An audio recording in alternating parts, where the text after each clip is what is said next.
शिव पार्वती के पुत्रों के रूप में कार्तिक और गणेश का नाम सभी लोग जानते हैं, लेकिन क्या आप जानते हैं कि इन दोनों के अलावा उनका एक पुत्र और भी था जो किसी देवता या भगवान के रूप में नहीं बल्कि राक्षस के रूप में जाना जाता है। वामन पुराण के अनुसार शिव पार्वती के पुत्र कार्तिक और गणेश के अलावा अंधक नाम के पुत्र के जन्म की कहानी मिलती है। उसके पहले अगर आप भगवान शिव के भक्त हैं तो इस कहानी को पूरा सुने। इस कहानी के अनुसार एक बार भगवान शिव और माता पार्वती घूमते हुए काशी पहुंच गए। वहां पर भगवान शिव अपना मुंह पूर्व दिशा की ओर करके बैठे थे। उसी समय पार्वती ने पीछे से आकर अपने हाथों से भगवान शिव की आंखों को बंद कर दिया। ऐसा करने पर उस पल के लिए पूरे संसार में अंधेरा छा गया।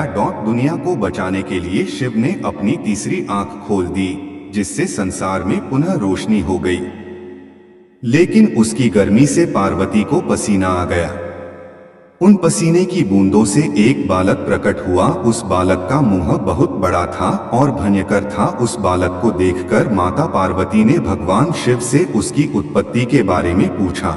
भगवान शिव के पसीने से उत्पन्न होने के कारण उसे अपना पुत्र बताया। अंधकार में उत्पन्न होने की वजह से उसका नाम अंधक रखा गया।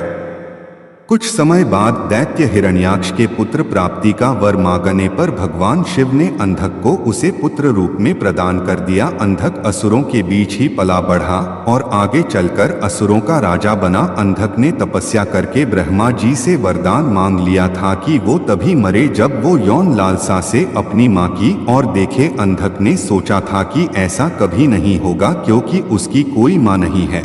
वरदान मिलने के बाद अंधक देवताओं को परास्त करके तीनों लोकों का राजा बन गया। फिर उसे लगा कि अब उसके पास सब कुछ है, इसलिए उसे शादी कर लेनी चाहिए। उसने तय किया कि वो तीनों लोकों की सबसे सुंदर स्त्री से शादी करेगा। जब उसने पता किया तो उसे पता चला कि तीनों लोकों में पर्वतों की राजकुमारी पार्वती से सुंदर कोई नहीं है, जिसने अपने पिता का वैभव त्याग कर शिव से शादी कर ली है। वो तुरंत पार्वती के पास गया और उसके सामने शादी का प्रस्ताव रखा। पार्वती के मना करने पर वो उसे जबरदस्ती ले जाने लगा तो पार्वती ने शिव का आह्वान किया। पार्वती के आह्वान पर शिव वहां उपस्थित हुए और उसने अंधक को बताया कि तुम पार्वती के ही पुत्र हो। ऐसा कहकर उन्होंने अंधक का वध कर दिया। वहीं दूसरी तरफ वामन पुराण में अंधक को शिव पार्वती का पुत्र बताया गया है, जिसका वध शिव करते हैं। जबकि एक अन्य मतानुसार अंधक कश्यप ऋषि और दिति का पुत्र था, जिसका वध भगवान शिव ने किया था।